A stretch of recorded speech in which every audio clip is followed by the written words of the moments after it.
ये कहानी है त्रिया चरित्र की। जो भी मनुष्य इस कहानी को पूरा सुनता है वह कभी भी अपने जीवन में धोखा नहीं खाएगा। इस कहानी को सुनने के बाद आप अपने जीवन में बहुत बदलाव ला सकते हैं। इस संसार में ऐसी औरतें भी हैं जो सुंदर और सुशील औरतों को भी बदनाम कर देती हैं। आपसे निवेदन है कि कहानी को पूरा अवश्य सुने, क्योंकि मित्रों ये कहानी आपको बहुत अच्छी जानकारी और सीख दे करके जाएगी। तो चलिए कहानी शुरू करते हैं। बहुत समय पहले की बात है। किसी राज्य में एक राजा रहा करता था। वह राजा बहुत ही धर्मात्मा राजा था। उसकी राज्य की चर्चाएं बहुत दूर दूर तक फैली हुई थीं। उस राजा का पुत्र था जिसकी उम्र कुछ ज्यादा नहीं थी, 12 या 13 वर्ष होगी। वह राजकुमार बड़ा ही सुंदर था। राजा उसकी शादी कर देता है। जब राजा ने उसकी शादी की तो राजकुमार उस वक्त मात्र 14 वर्ष का था। तभी उसकी शादी कर दी गई थी और राजा अब बूढ़ा हो चुका था। एक दिन राजा ने सोचा कि अपने राजकुमार को अब राजा बना देते हैं, क्योंकि उस राजकुमार ने कई शादियां की थीं और पहले के राजाओं में यही नियम था कि राजा जितनी चाहे उतनी शादी कर सकता था।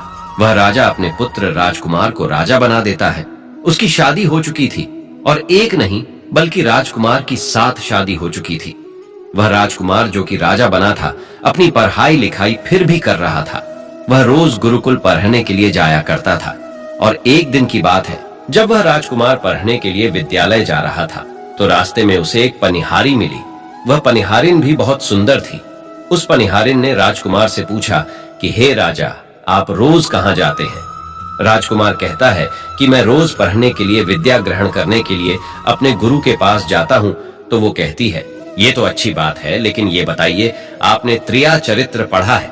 राजकुमार कहता है कि नहीं, मैंने यह कभी नहीं पढ़ा है। फिर पनिहारिन कहती है कि आप त्रिया चरित्र अवश्य पढ़ो। राजकुमार कहता है कि यह त्रिया चरित्र क्या होता है? पनिहारी ने कहा कि आप यह बात अपने गुरु से जाकर पूछना और त्रिया चरित्र को अवश्य ही पढ़ना।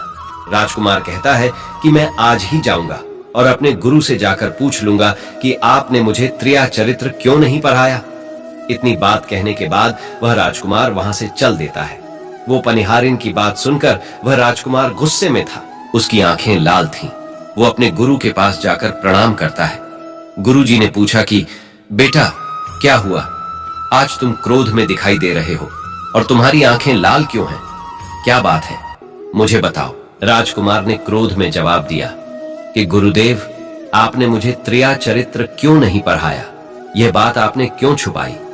त्रिया चरित्र के बारे में मुझे बताया क्यों नहीं? गुरु कहते हैं, बेटा तुम त्रिया चरित्र नहीं पढ़ पाओगे, क्योंकि त्रिया चरित्र पढ़ना खतरे से खाली नहीं होता है और जब तुम त्रिया चरित्र पढ़ोगे तो उसमें तुम्हारी जान भी जा सकती है।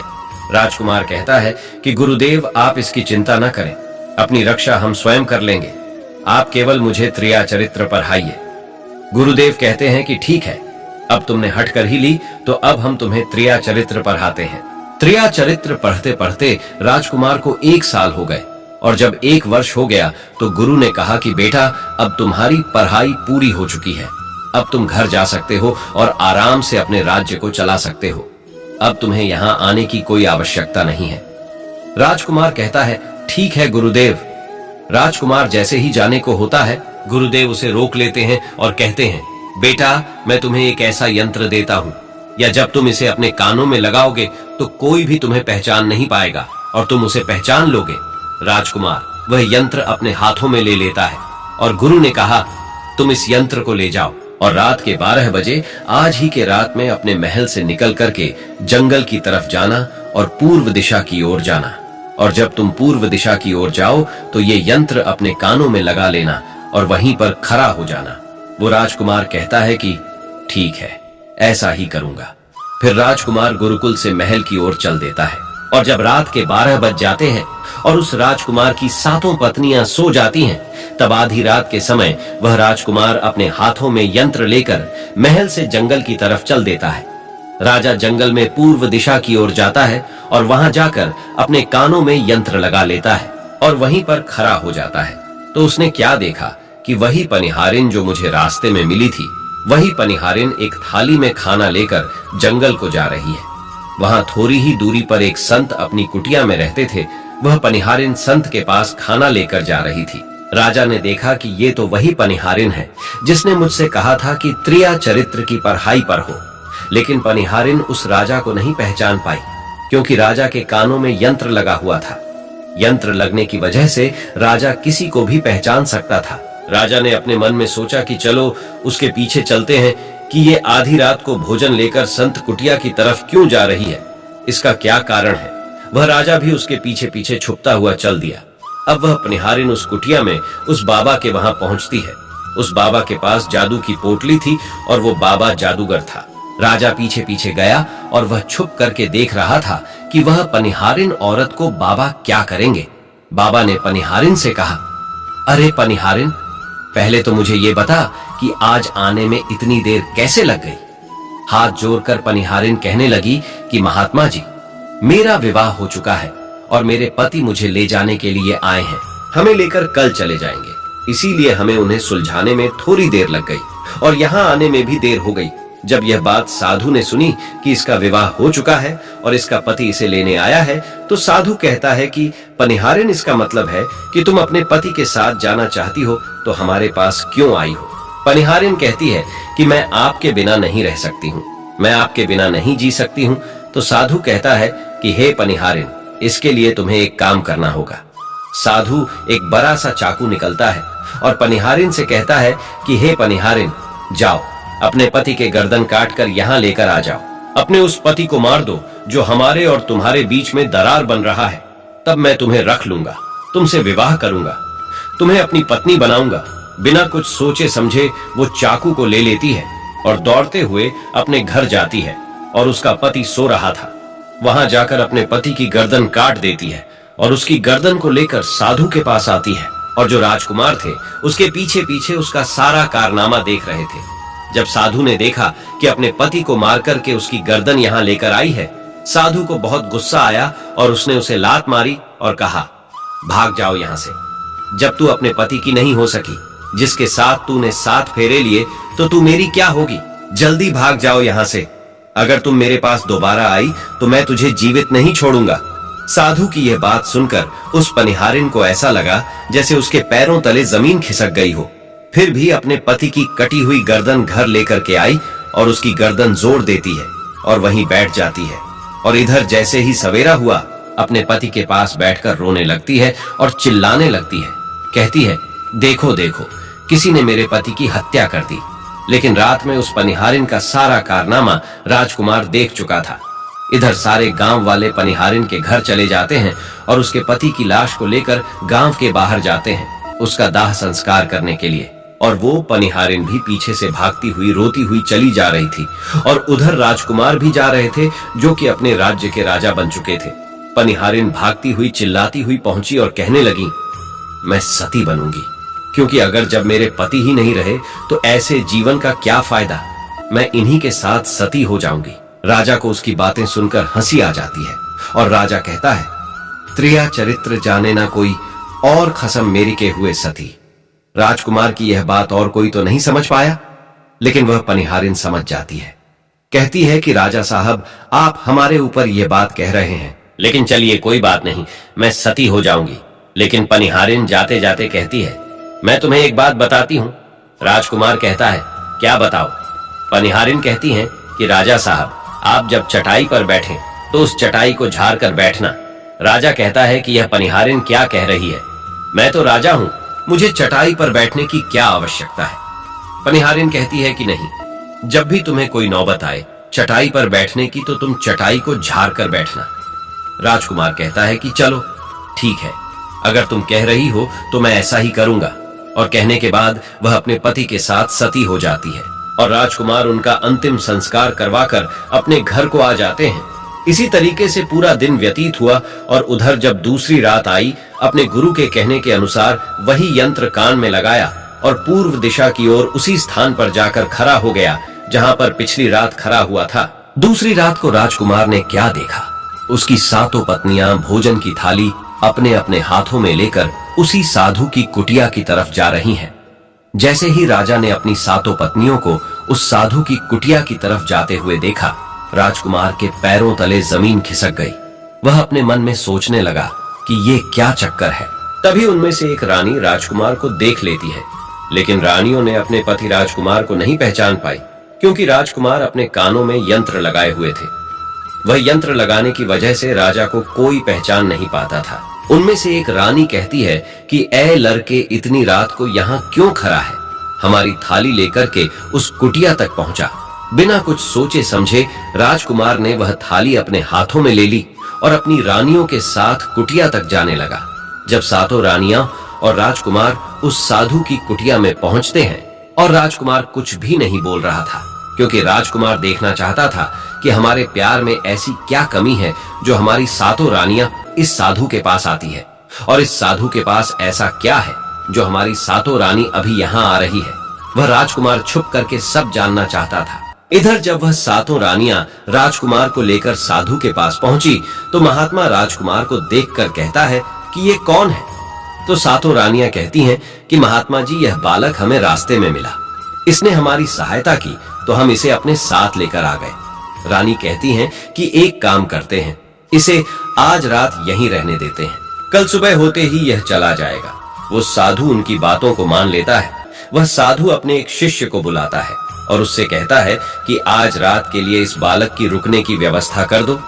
वह शिष्य राजकुमार को लेकर एक कमरे में जाता है। उस कमरे में एक चटाई बिछी हुई थी। शिष्य कहता है कि देख भाई, आज तुझे चटाई पर सोना पड़ेगा। वह शिष्य राजकुमार को इतना कहकर वहां से चला जाता है। राजकुमार उस कमरे में अकेला पड़ जाता है। अपने मन में सोचता है कि आज तो नौबत आ ही गई चटाई पर सोने की। राजा कहता है, चलिए कोई बात नहीं, आज की रात हम चटाई पर ही गुजार लेंगे। राजकुमार जैसे ही चटाई पर बैठने ही वाला था, उसे पनिहारिन की बात याद आ गई। वो सोचने लगा कि पनिहारी ने मुझसे कहा था कि जब भी तुम्हें चटाई पर बैठने की नौबत आए, तुम चटाई को अवश्य झाड़ लेना। चलो आज पहले झाड़ ही लेते हैं, हो सकता है इसका कोई राज हो। जैसे ही राजा ने चटाई उठाई तो उसने क्या देखा? उसने देखा कि एक बहुत बड़ा भयानक कुआं है। जब उस कुएं को देखा तो राजा के होश उड़ गए। राजा उस कुएं के अंदर झांक कर देखता है। राजा को अंदर बहुत सारे कैदी दिखाई देते हैं, जिन्हें उस्तादों ने अंदर कैद करके रखा था। उन कैदियों में से एक आदमी ने राजकुमार को पहचान लिया। वह आदमी राजकुमार से कहता है कि राजकुमार, आप यहाँ कैसे आ गए? राजकुमार कहता है कि धीरे बोलो, नहीं तो सब पोल पट्टी खुल जाएगी। तब सभी कैदियों ने कहा कि राजा साहब, आप यहाँ से भाग जाएं। हम तो यहाँ से निकल नहीं पाए, लेकिन आप यहाँ से भाग जाएं, नहीं तो आपका भी यही हाल हो जाएगा जो कि हमारा हुआ है। आप भी यहाँ फंस जाएंगे, आपको भी पकड़कर ये साधु इसी में डाल देगा। आप जितना जल्दी हो सके यहाँ से भाग जाएं। राजा जब उस कमरे के अंदर गया था तो अपने कान में से यंत्र निकाल लिया था, और जब राजा वहां से भागा तो अपने कान में यंत्र लगाना भूल ही गया। राजा को भागते हुए उन रानियों ने और साधु ने देख लिया था। रानियों ने जब राजा को भागते हुए देखा तो रानी कहती हैं, यह तो हमारे पति हैं। महात्मा से कहती हैं कि महात्मा जी, अब तो हमारी सारी पोल पट्टी खुल जाएगी। यह तो हमारे पति है और वह भागे जा रहे हैं। उन्होंने हमें यहाँ देख लिया है, अब हमारा क्या होगा? वह साधु कहता है कि तुम यहाँ क्या देख रही हो, जल्दी जाओ और अपने पति को पकड़ कर लाना। तो रानियां राजकुमार को पकड़ने के लिए दौड़ी दौड़ी जाती है, लेकिन वह राजकुमार जो राजा था इतना तेज था कि वह अपने महल जा पहुंचा, और घबराई रानियों के तो होश उड़ गए। फिर वापस उसी बाबा के पास आती है और बाबा से कहती है कि महाराज, अब तो हमारे पति हमें जीवित नहीं छोड़ेंगे। हम जैसे ही घर जाएंगे वो हमारी जान ले लेंगे। हे महात्मा, आप हमें बचा लीजिए, इसका कोई उपाय कीजिए। तब जाकर वह साधु रानियों को एक जादुई कील देता है और कहता है कि जब तुम जाओ तो अपने पति को बहला फुसलाकर उसके माथे में यह जादुई कील घुसा देना। तुम्हारे पति को ढेर बना देगा और तुम साथ मिलकर उसे मार देना। बस कहानी खत्म हो जाएगी और तुम सातों रानियों बच जाओगी। सब रानियां तैयार हो जाती हैं। वो सातों रानियां साधु की बात मान लेती हैं और जादुई कील लेकर महल आती है। वह सातों रानियां आपस में विचार करती हैं कि राजा सबसे ज्यादा प्रेम सबसे छोटी वाली रानी को करते हैं, तो वह 6 रानियां मिलकर जादू वाला कील छोटी रानी को दे देती है और कहती है, ये लो, तुम्हारा काम है, तुम किसी भी तरह राजकुमार के सर में ये कील गाड़ देना। तो छोटी वाली रानी कहती है, ठीक है, और छोटी वाली रानी वह कील ले लेती है। जब राजा ने उन सातों रानियों को आते हुए देखा तो क्रोध में कहा कि पहले तुम यहीं रुको, पहले मुझे ये बताओ कि हमारे राज्य में और हम में ऐसी क्या कमी है कि तुम आधी रात को उस साधु के पास जाते हो? इसका क्या कारण है? पहले तुम मुझे ये बताओ। तो सातों रानियां हाथ जोड़कर कहती हैं, महाराज हमें माफ कर दीजिए। हमें लगता है कि उस साधु बाबा ने हम पर कोई जादू टोना कर दिया था, इसीलिए हमसे ऐसी गलती हो गई। आइंदा ऐसी गलती हमसे कभी नहीं होगी। छोटी रानी की ऐसी बातें सुनकर राजा उनकी बातों को मान लेता है, क्योंकि वह राजा छोटी रानी से बहुत प्रेम करता था। वह राजा भी सोचने लगता है कि शायद उस बाबा ने ही इन पर कोई जादू टोना किया होगा, और अपनी सातों पत्नियों को माफ कर देता है और कहता है, ठीक है, तुम अपने कमरे में चली जाओ। सबसे छोटी रानी, जिससे राजकुमार बहुत प्रेम करता था, वह राजकुमार को खाना खिलाती है और राजकुमार को सुला देती है। जब वह राजा सो गया तो वह 6 रानियां भी वहीं आ जाती हैं। सबसे छोटी रानी जो थी वह जादुई कील निकालती है और राजा के सर में घुसा देती है। छोटी रानी ने कील जैसे ही ठोकी, राजा पूरा तेजी से उठा, लेकिन इतने समय में वह ढेर बन चुका था। अब उस राजा में इतनी शक्ति नहीं थी कि उन रानियों से मुकाबला कर सके। वह सातों रानियां उस राजा को पकड़ने लगी। राजा फिर भी हिम्मत नहीं हारा और अपने महल की खिड़की से कूदकर राजा भागते भागते अपने गुरु के पास पहुंच गया और कहने लगा कि गुरु जी, मुझे माफ कीजिए, मेरी जान बचाइए, नहीं तो मैं मारा जाऊंगा। गुरु कहते हैं कि बेटा, मैंने तुमसे कहा था कि तुम त्रिया चरित्र मत सीखो, इसमें जान भी जा सकती है। देखा इसका नतीजा। राजकुमार कहता है, गुरुदेव मुझे माफ कर दो और जल्दी मेरी जान बचाओ, नहीं तो मैं मारा जाऊंगा। मेरी पत्नी ने मेरे सर में जादुई कील ठोकी है, जिसकी वजह से मैं ढेर बन चुका हूं। गुरु ने जब ध्यान से देखा तो कहा कि ये वही कील है जो साधु ने दिया है, मैं तुम्हें अब नहीं बचा सकता। राजकुमार कहता है, नहीं गुरुदेव, ऐसा मत कहिए, मैं आपका शिष्य हूं, आपका कर्तव्य है मेरी जान बचाना। तो अब गुरु कहते हैं कि हे बेटा, मैं तुम्हें बचा तो नहीं सकता, लेकिन एक उपाय है। राजकुमार कहता है, क्या उपाय है गुरुदेव? गुरु कहते हैं कि हम तुम्हें तोता बना देंगे, और जब हम तुम्हें तोता बना देंगे तो तुम सुखवाद राजा के राज्य में चले जाना और वहीं जाकर रहना, क्योंकि सुखवाद राज्य में वह साधु का जादू नहीं चलता है। और तुम्हें जब बहुत प्रेम करने वाली स्त्री मिलेगी तो तुम पुनः राजकुमार बन जाओगे। वह राजकुमार कहता है, ठीक है गुरुदेव, आप हमें तोता बना दीजिए। तो वह गुरुदेव उसे तोता बना देते हैं, और वह तोता बनने के बाद वहां से पूरा और सुखवाद राजा के राज्य में चला गया। जहां पर बहुत सारे तोता रहते थे वहीं जाकर रहने लगा, और सातों रानियों उस राजकुमार को खोज रही थी। जब राजकुमार नहीं मिला तो फिर से उस बाबा के पास जाती है और कहती हैं कि बाबा जी, वह रात को राजा भाग चुका है, आप अपनी पोटली निकालिए और देखें कि वह कहाँ है। तो वह महात्मा अपना पोटली खोलता है और देखने लगता है कि वह राजकुमार तोता बनकर के सुखवाद राजा के राज्य में रह रहा है। वो साधु ये सारी बात रानियों को बताता है। तो रानियां कहती हैं कि स्वामी, अब क्या करें? वह साधु कहता है कि अब तुम अपने राजमहल में जाओ और जाकर के घोषणा कर दो कि जो भी तोता पकड़ करके लाएगा, हम उसे 5 सोने के सिक्के देंगे। सातों रानियों अपने महल पहुंचते हैं और वहां पर घोषणा कर देती है कि सभी बहेलियां से कह दो कि जो भी तोता पकड़कर लाएगा, हम उसे 5 सोने के सिक्के देंगे। उस राज्य के जीतने बहेलियां थे, वो तोता पकड़ने के लिए चारों तरफ घूमने लगते हैं, और जो भी तोता पकड़ते वो रानी के पास जाते और 5 सोने के सिक्के ले लेते थे और वहां से चले जाते, और वह सातों रानियां उस तोते को मार देती।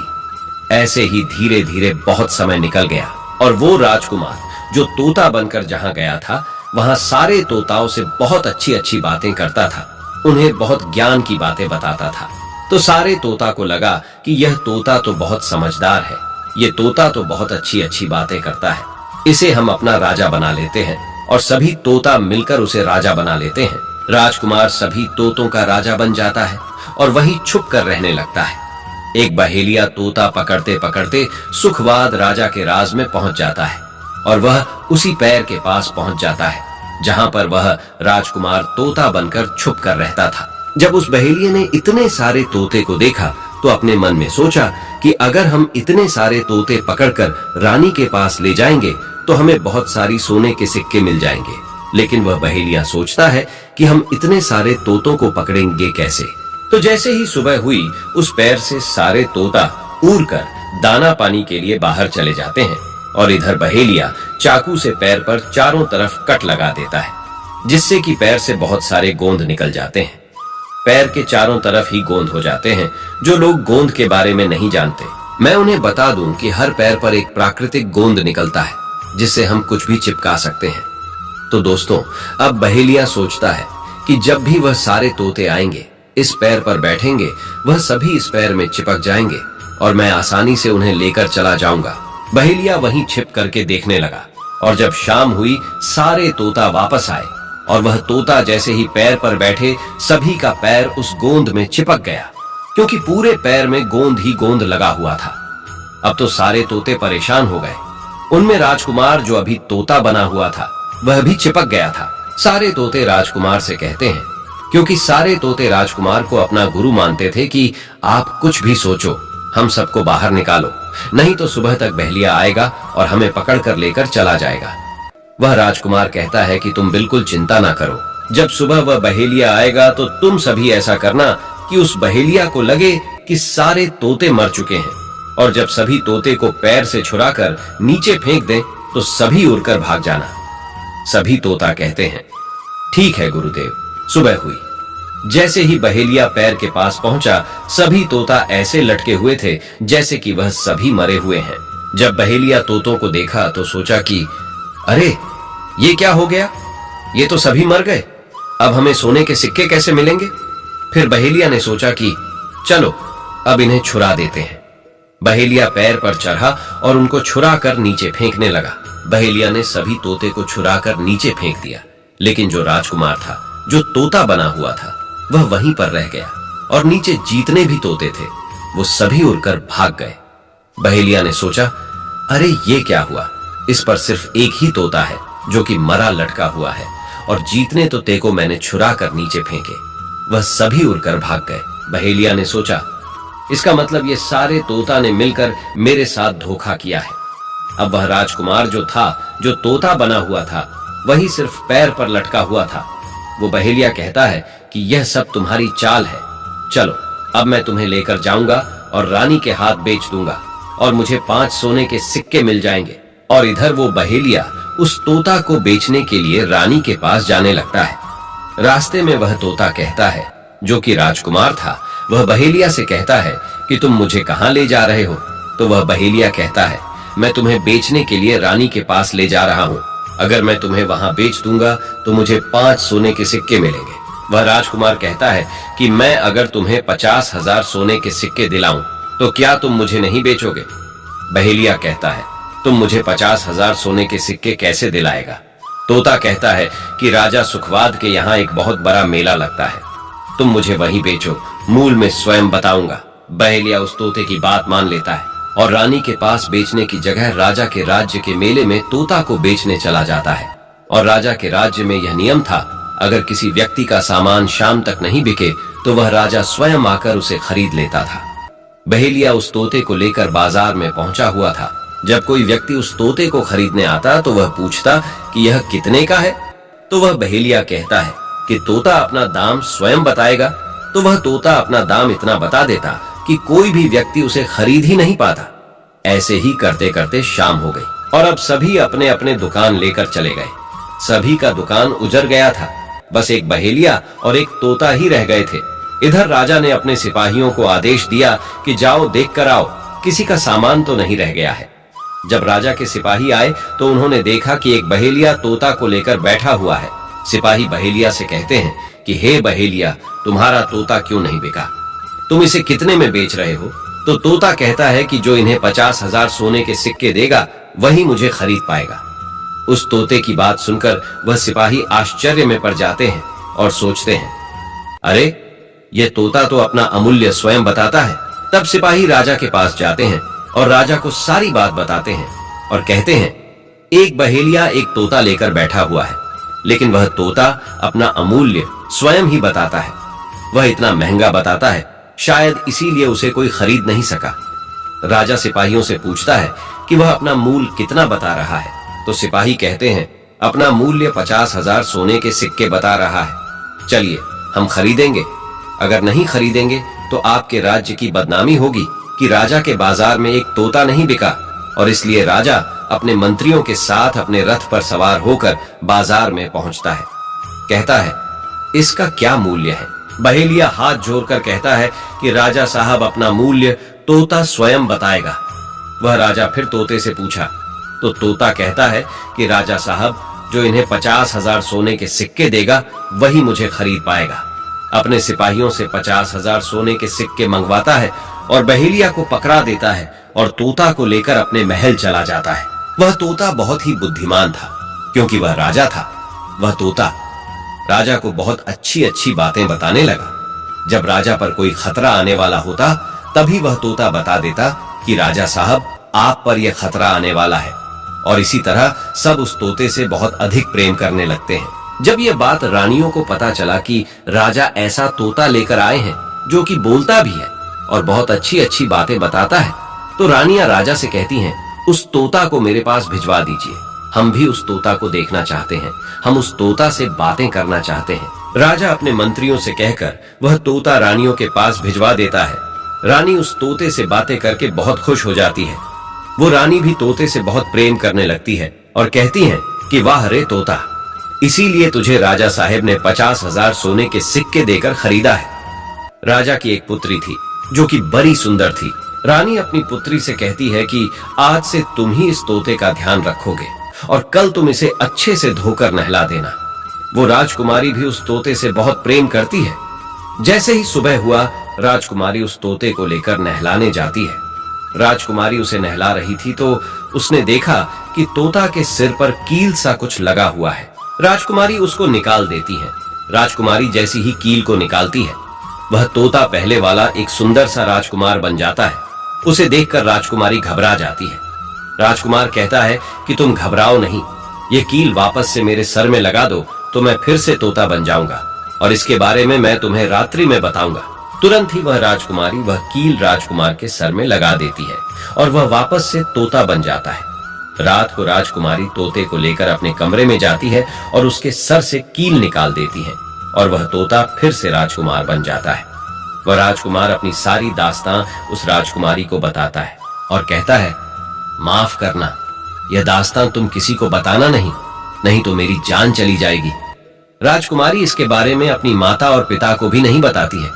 दिन भर वह तोता रहता है और रात को राजकुमारी उस तोते को अपने कमरे में ले जाती और उसके माथे से कील निकाल देती और वह राजकुमार बन जाता और रात में वह दोनों साथ में ही रहते और ऐसे ही धीरे धीरे समय निकलता गया। राजकुमारी को राजकुमार से प्रेम हो जाता है। इधर क्या हुआ, जो राजकुमार की पत्नियां थीं वह बहुत सारे तोते मरवा देती हैं, लेकिन जो राजकुमार तोता बना हुआ था वह उन्हें नहीं मिलता है और वे उसी साधु के पास जाती है और कहती है कि हे महात्मा, हमारे पति तो अभी तक हमें नहीं मिले, हम अब क्या करें, उन्हें कैसे मारें।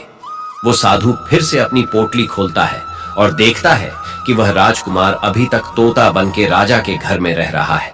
वह साधु रानियों से कहता है कि तुम एक काम करो कि तुम नृत्य कला सीखो। हम सभी मिलकर उस राजा के घर नृत्य कला करने जाएंगे और जब राजा हम पर प्रसन्न हो जाएगा और हमें कुछ मांगने को कहेगा तो हम उस तोते को ही मांग लेंगे और फिर आसानी से उसे मार देंगे। धीरे धीरे समय बीता। साधु तबला बजाता और सातों रानी पूरी तरह से नृत्य कला सीख चुकी थी। अब साधु को लगा कि हम सफलता प्राप्त कर सकते हैं और उस तोते को उस राजा से मांग सकते हैं। साधु का भेष बदल करके उन सातों रानियों को नृत्य कला वाली स्त्री बनाकर के राजा के दरबार में पहुंच गया। राजा उस साधु से पूछता है कि आप लोग कौन हैं, यहाँ क्यों आए हैं। तब साधु कहता है कि हम सब नृत्य कला वाले हैं, आपके महल में हम नृत्य कला दिखाना चाहते हैं। राजा को भी गाने और बजाने का बहुत शौक था, वह मान जाते हैं। उधर वह साधु अपना गाना बजाना चालू करता है। जब उनकी गाने बजाने की आवाज तोता के कानों में पहुंची तो तोता समझ गया कि वह साधु हमारी सातों रानियों को लेकर भेष बदल कर यहाँ पर आ गया है, अब हमारी जान नहीं बचेगी। लेकिन जब राजकुमारी उस तोते को लेकर अपने कमरे में जाती है, उस तोते के सर से कील निकालती है और वह तोता राजकुमार बन जाता है और वह राजकुमार सारी बातें उस राजकुमारी को बताता है। कहता है कि देखो, जो यह गाने बजाने वाले आए हैं यह वही साधु हैं। यह गाने बजाने से राजा को खुश कर देगा और बदले में मुझे मांग लेगा और ले जाकर मुझे मार देगा। वह राजकुमार कहता है कि सुनो राजकुमारी, जब राजा आदेश दें कि तोता को लेकर आओ तो तुम मुझे मत देना। जब राजा खुद यही मुझे लेने आए तब भी तुम मुझे मत देना, कहना कि तोता को नहीं दूंगी। और जब राजा ना माने, राजा तुमसे जिद करें और मुझे मांगे, तब तुम गुस्से में आकर के पिंजरे को फेंक देना। उसके बाद मैं अपने बचने का रास्ता हम स्वयं ही ढूंढ लेंगे।